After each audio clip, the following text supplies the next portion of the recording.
Chapter 5. The Warden's Burden. The collector's name hung in the chaotic air of the market like a drop of poison in a glass of water.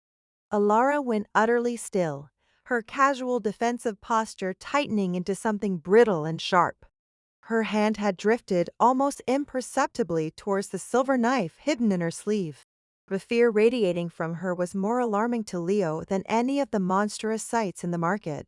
She had faced a shadow beast without flinching, but this man in the tailored suit terrified her. "We appreciate the offer," Alara said, her voice strained, "but we're not in the market for information." "Oh, I think you are," the collector purred, his eyes never leaving Leo. He took a delicate step to the side, blocking their path without seeming to move at all.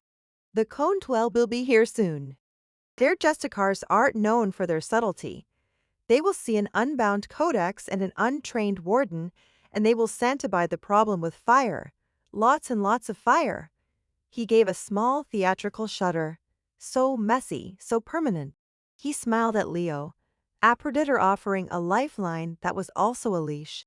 "You, new warden, are a blank page in a very old, very dangerous book. You stink of celestial ordinance from the Griever's unmaking. Everyone in this market smells it on you. You need to know what you're carrying, why they're hunting you, and where you can run. I have these answers, and my price is very small." Leo felt a knot of cold dread and frustrated desire twist in his gut. This collector, was reading him like one of his own spreadsheets. He was desperate for answers. The ancestral memories were flashes, instincts, not a coherent manual. He was tired of being dragged along, a terrified piece of luggage in Alara's escape plan. For the first time since his wall had dissolved, he saw a chance to seize a scrap of control. "What's the price?" Leo asked, his voice surprising him with its steadiness. Alara shot him a venomous look. "Leo, no." The collector's smile widened triumphant. "A simple demonstration of your new symbiosis. I have an item in my collection, acquired at great expense. It radiates a nasty bit of magic that my own scryers can't seem to parse. They say it's cursed. I want you to use your codex to look at it. Tell me what you see, that's all." "Don't do it," Alora hissed, grabbing his arm. "He doesn't trade. Leo, he leverages. He finds your weakness and puts a price tag on it. He'll own a piece of you." But her warning felt like it was coming from a world away. Leo looked at the ancient, powerful being before him, then at Ilara, whose only plan seemed to be to run until they were eventually caught. The memory of the iron poker in his hand, of the griever dissolving at his touch, was a heady tonic. That had been him, acting. This was the same. It was a choice. "Okay," Leo said, pulling his arm from Alara's grasp, "I'll do it." The collector's gallery was not a shop. It was a mausoleum of stolen moments and trapped power. It was located behind a door of polished, petrified wood that opened onto impossible silence. The chaotic symphony of the market vanished, replaced by a sterile, humming quiet. The space was vast and monetixed. Artifacts were displayed on stark black pedestals, each one spotlit from an unseen source. Leo saw a silver music box that played a silent melody he could feel in his teeth, making his sanity fray at the edges.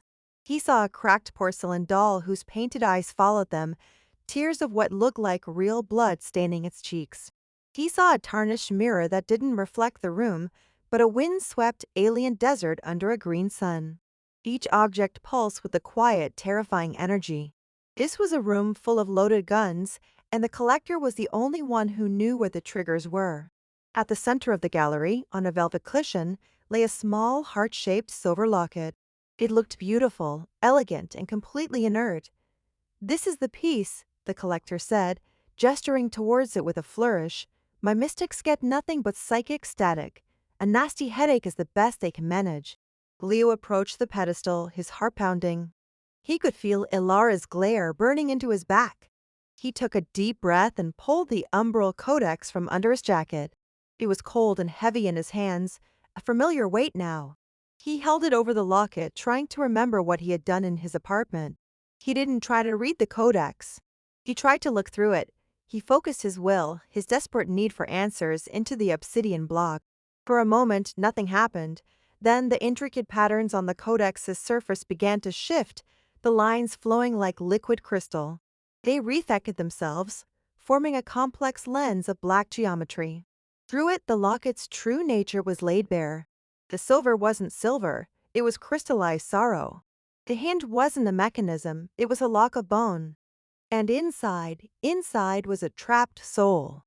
He could feel it, the rage, the betrayal, the unending agony of a spirit bound to the object by a blood curse, forced to fester for centuries.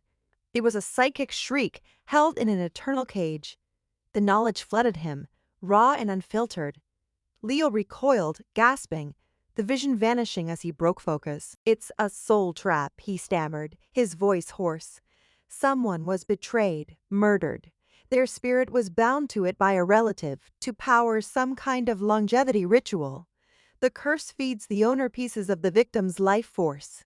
The collector clapped his hands together softly, a sound like dry bones clicking. "Marvelous. So specific, so wonderfully useful," he smiled, a genuine expression of predatory satisfaction. "A deal is a deal." He gestured for them to follow him to a small, elegantly carved table. He poured 3 glasses of a shimmering amber liquid. Alara pointedly did not touch hers. Leo was too shaken to even consider it. "Your great-uncle Arthur Vance," the collector began, swirling his glass. "He was a client of mine, on occasion. A quiet man, a responsible man. He understood the value of objects. He took a sip. He was the warden of the Umbral Codex. For 53 years, he kept it silent. He kept it safe." Leo leaned forward, hanging on every word. "But what is it?" "Aletta called it a prison." "She is more correct than she knows," the collector said, his eyes gleaming. "Most people in our world think the Codex is a grimoire, a book of forbidden knowledge. It is not. The knowledge it contains is merely a function of its true purpose. It is not a book, it is a cage." He let the word hang in the silent room. "A cage for what?" Leo asked, his throat dry. The collector leaned in, his smooth voice dropping to a conspiratorial whisper. "For a prisoner, a single entity, captured at the dawn of this universe, a being of pure chaos and consumption, whose waking thoughts are entropy and whose dreams are the unmaking of worlds. A sentient apocalypse, locked away so that reality could have a chance to exist." The scale of his words was so immense that Leo's mind struggled to grasp them. A living apocalypse in the block of stone he'd been using as a footrest. "And your family," the collector continued, "your bloodline was chosen. Tasked with being its eternal jailer, the Warden. Upon Arthur's death, the responsibility, the very laws that bind the prison, passed to you. That is your inheritance, Leo Vance." The pieces slammed together in Leo's head with the force of a physical blow. The griever, the whispers, Warden returned the prison. The griever, Leo breathed. What was it? The collector gave a final, chilling smile. It was the smile of a merchant who had sold a man a rope, knowing he was about to be pushed off a cliff. "Ah, the grievers are the interesting part. They are not monsters hunting a prize. They are the original architects of the prison. Celestial mechanics. They detected a critical failure, the death of one warden and the attunement of a new, untrained one. They were sent to do one thing, repossess the lockbox and secure the warden." His eyes twinkled with cold amusement. "They are the jailers, and you, my dear boy, have just stolen their prison."